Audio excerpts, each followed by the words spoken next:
আশা করছি সবাই ভালো আছো। সবাইকে স্বাগত এবং সবাইকে নতুন বছরের শুভেচ্ছা এবং অভিনন্দন। আজকে আমরা যে সমস্ত প্রশ্নের সমাধান করব, প্রতিটি প্রশ্নকে আগে আমরা ভালো করে বুঝবো, তারপরে প্রশ্নের সমাধান করতে যাব। প্রশ্নের মধ্যে কি বলতে চেয়েছে এবং প্রশ্ন আমাদের কাছ থেকে কি জানতে চেয়েছে, অর্থাৎ এক কথায় প্রশ্ন আমাদের কাছ থেকে কি চাইছে, এমন কি জিনিস আছে যে প্রশ্নের মধ্যে আছে সেটা আমরা বুঝতে পারছি না, সেই জিনিসটা আগে আমাদের খুঁজে বার করতে হবে। যদি ছবি আঁকার প্রয়োজন হয় তাহলে ছবিও আঁকতে হবে এবং প্রশ্নের সমাধান আমাদের করতে হবে। কোথায় করব সেই সমস্ত কাজ? মাথায় করব। যদি মাথায় সমস্ত কাজ হয়ে যায় তারপরেই খাতায় কলম চালাবো। চলো তাহলে আজকের ক্লাসটি শুরু করা যাক উল্লাস এবং আনন্দের সাথে। 2 দাগের প্রশ্ন। কষে দেখি 1.1-এর 2 দাগের প্রশ্ন থেকে আজকের ক্লাসটি শুরু হবে। আমিনাদের বাড়ির আয়তক্ষেত্রাকার উঠানের দৈর্ঘ্য 6 মিটার এবং প্রস্থ 4.2 মিটার। ওই উঠানের মাঝখানে 3.5 মিটার কিন্তু 2.5 মিটার মাপের একটি আয়তক্ষেত্রাকার শতরঞ্জি পাতলাম। শতরঞ্জি বাদে বাকি উঠানের ক্ষেত্রফল হিসাব করে লিখি। প্রশ্ন তো পড়ে নিয়েছি, এবার প্রশ্নের মধ্যে কি কি বলতে চেয়েছে, প্রশ্নের মধ্যে কি কি দেওয়া আছে সেটাও বুঝবো এবং কি বলতে চেয়েছে সেটাও খুঁজে বার করব। প্রশ্নের মধ্যে দেওয়া আছে কি একটি আয়তক্ষেত্রাকার উঠান আছে, আয়তক্ষেত্রাকার উঠান আছে ধরে নিলাম। দৈর্ঘ্য আর প্রস্থ, আয়তক্ষেত্রাকার উঠান দৈর্ঘ্য বলে দিয়েছে 6 মিটার এবং প্রস্থ বলে দিয়েছে 4.2 মিটার। দৈর্ঘ্য জানি, প্রস্থ জানি। এই উঠানের যদি দৈর্ঘ্য আর প্রস্থ দেওয়া থাকে, উঠানের দৈর্ঘ্য আর প্রস্থ দেওয়া আছে, তাহলে উঠানের ক্ষেত্রফল বার করা যাবে কি যাবে না? অবশ্যই যাবে। এই উঠানের ক্ষেত্রফল পেয়ে যাবো, ক্ষেত্রফল মানে পুরোটা ক্ষেত্রফল পেয়ে যাবো।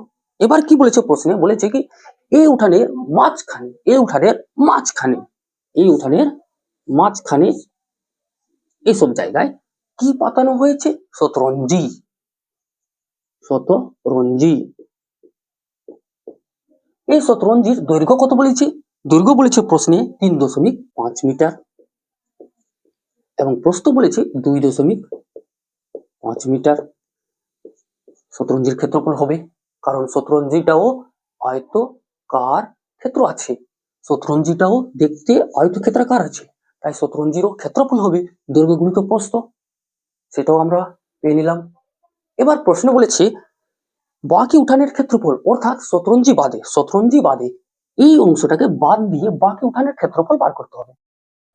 মানে আগে আমার কাছে 100 টাকা ছিল, আমি 50 টাকা খরচা করে দিলাম বা 30 টাকা খরচা করে দিলাম, 100 থেকে 30 বাদ দিলে কত হয়? 70 টাকা আমার কাছে বাঁচলো। সেম একই জিনিস এখানেও আছে।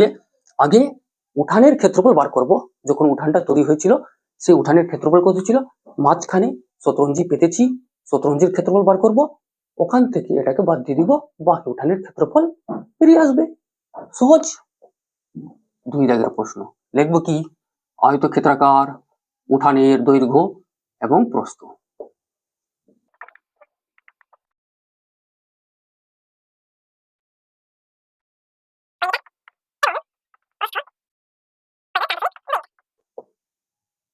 অতএব আয়তক্ষেত্রাকার উঠানের ক্ষেত্রফল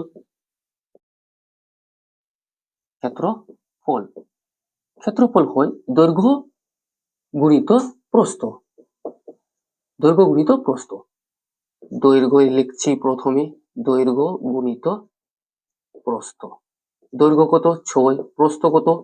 4.2 মিটার। মিটার মিলে কি হয়ে যাবে? বর্গ মিটার।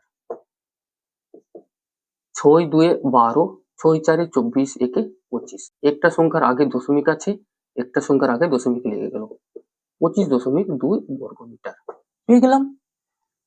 শতরঞ্জি পেতেছি, শতরঞ্জির ক্ষেত্রফল বার করব। প্রতীক দিয়ে লিখবো উঠানের মাঝে শতরঞ্জির ক্ষেত্রফল, বা সিম্পলি লিখতে পারি শতরঞ্জির ক্ষেত্রফল।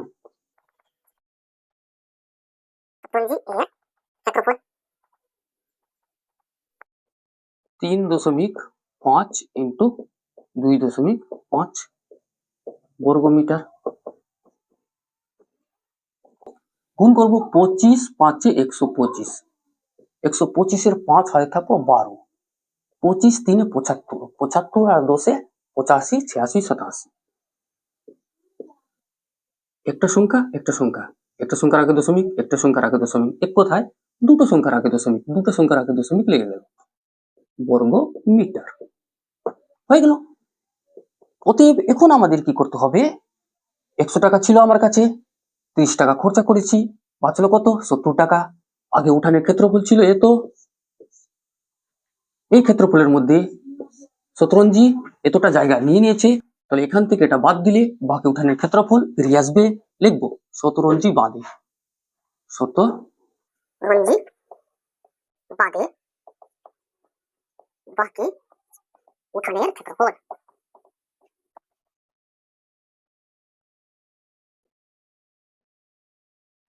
25.2 থেকে 8.75 বাদ দিলে 25.2, হ্যাঁ হ্যাঁ 8.75 বাদ দিলাম, 10 থেকে 5 বাদ, 5 ওর ঘুরিয়ে দিলাম, এখানে আসলো 8, 12 থেকে 8 বাদ 4 দশমিক, ওর ঘুরিয়ে দিলাম, এখানে হয়ে গেল 9, 15 থেকে 9 বাদ 6, 1 16, 16.45 বর্গ মিটার, এটাও বর্গ মিটার ছিল। পেয়ে গেলাম শতরঞ্জি বাদে বাকি উঠানের ক্ষেত্রফল পেয়ে গেলাম।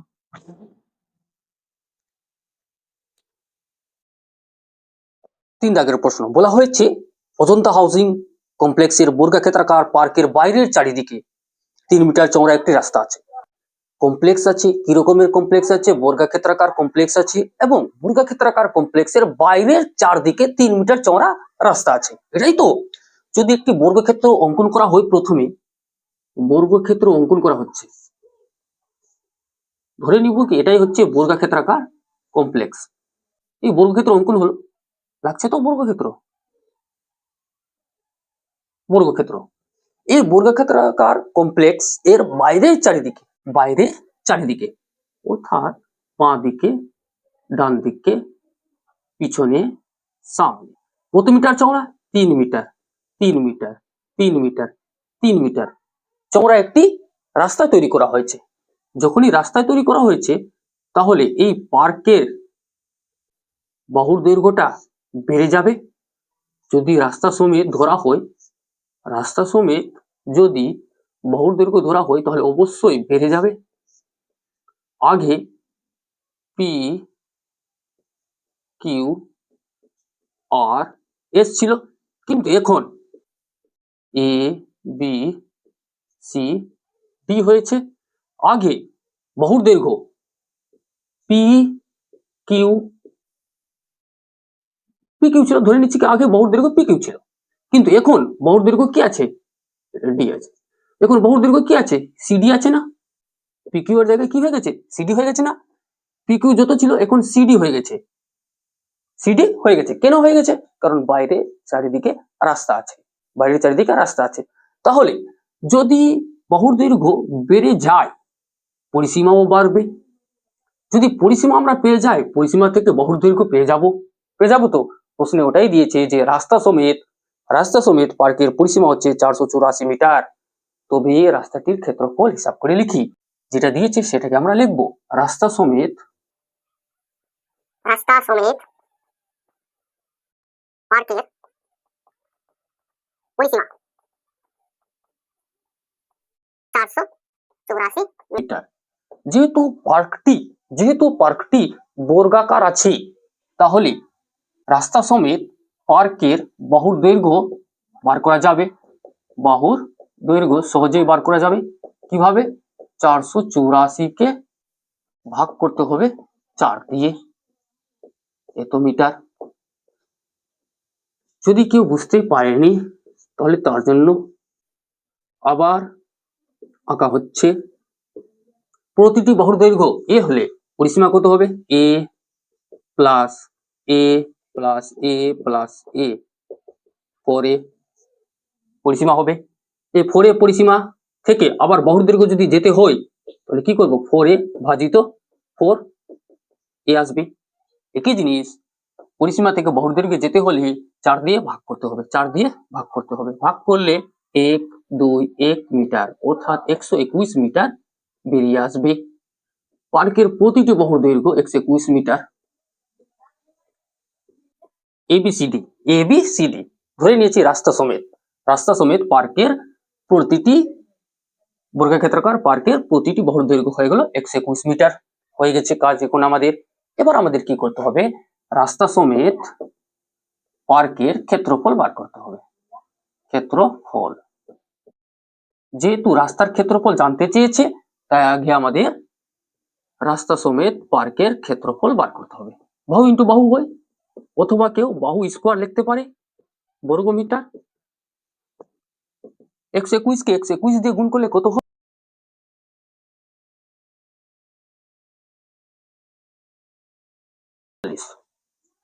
14,641 বর্গ মিটার পেয়ে গেলাম। এটা রাস্তা সমেত বর্গাক্ষেত্রাকার পার্কের ক্ষেত্রফল। এবার আমাদের কি করতে হবে, রাস্তা বাদে এই বর্গাকার পার্কের বাহুর দৈর্ঘ্য বার করতে হবে। রাস্তা বাদে, রাস্তাটি প্রত্যেক সাইডে প্রত্যেক দিকে আমরা কি দেখতে পাচ্ছি, 3 মিটার চওড়া আছে। এতটুকু বেশি না, এদিক থেকে এতটুকু বেশি না, তাহলে কত হবে, 121 থেকে এতটুকু এবং এতটুকু বাদ দিলে 121 পুরোটা আছে, এখান থেকে এখান অব্দি 121 আছে, অর্থাৎ এক কথায় বলতে গেলে এখান থেকে এখান অব্দি 121 না। যদি মাপা হয় দড়ি দিয়ে বা স্কেল দিয়ে বা যেটা দিয়ে ফিতে দিয়ে মাপা হয়, তাহলে এখান থেকে এখান অব্দি কত আছে, 121 মিটার আছে। এখান থেকে এতটুকু 3 মিটার, এখান থেকে এতটুকু 3 মিটার, 3 মিটার 3 মিটার বাদ দিলে পি থেকে এস অব্দি কতটা দৈর্ঘ্য আছে সেটা বেরিয়ে আসবে। কিভাবে, 121 মাইনাস 2 সাইডে যেহেতু 3 3 বাজ হচ্ছে, 2 গুণিত 3 হবে, 121 মাইনাস 6, 11 থেকে 6 বাদ দিলে 5 1 1 115 মিটার, 115 মিটার। তাহলে এখন আমাদের লিখতে হবে রাস্তা বাদে বর্গাকার পার্কের প্রতিটি বাহুর দৈর্ঘ্য, প্রতিটি বাহুর দৈর্ঘ্য 121 মাইনাস, চল আসি আমি, চল, 2 গুণিত 3 মিটার সমান সমান 121 মাইনাস 6।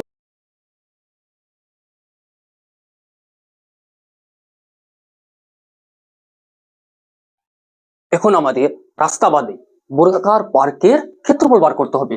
রাস্তা বাদে বর্গাকার পার্কের বাহুর দৈর্ঘ্য 115 পেলাম, এই দিকেও 115 মিটার হবে, এটাও 115 মিটার, এটাও 115 মিটার। ক্ষেত্রফল কত হবে, বাহু ইন্টু বাহু অর্থাৎ বাহু স্কোয়ার। লিখবো রাস্তা বাদে বর্গাকার পার্কের ক্ষেত্রফল। ক্ষেত্রফল বাহু ইন্টু বাহু 115 ইন্টু 115 বর্গ মিটার। কেউ 115 স্কোয়ার বর্গ মিটার লিখতে পারে, বাহু স্কোয়ার লিখতে পারে, কোনো অসুবিধা নেই। 115 ইন্টু 115 কত হয় সেটা বার করতে হবে।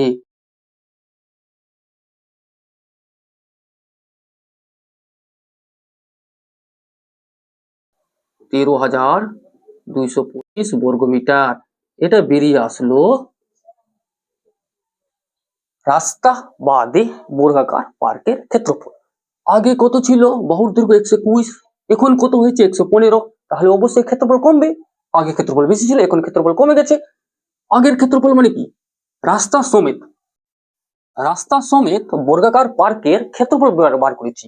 রাস্তা সমেত বর্গাকার পার্কের ক্ষেত্রফল বার করেছি, তার মানে কি, তার মানে এই যে বাহুর দৈর্ঘ্য যেটা ছিল এর মধ্যে ওই যে রাস্তা বাদে যেটা ক্ষেত্রফল আছে অর্থাৎ কমপ্লেক্স যেটা ছিল সেটাও আছে এর মধ্যে, সেটাও এর মধ্যে আছে না।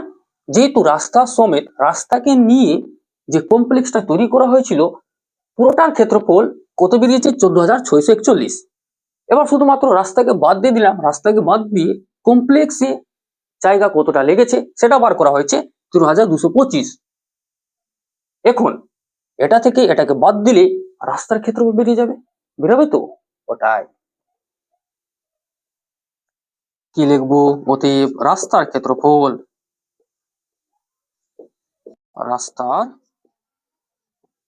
ক্ষেত্রফল 14,641 থেকে 13,225 বাদ বর্গ মিটার।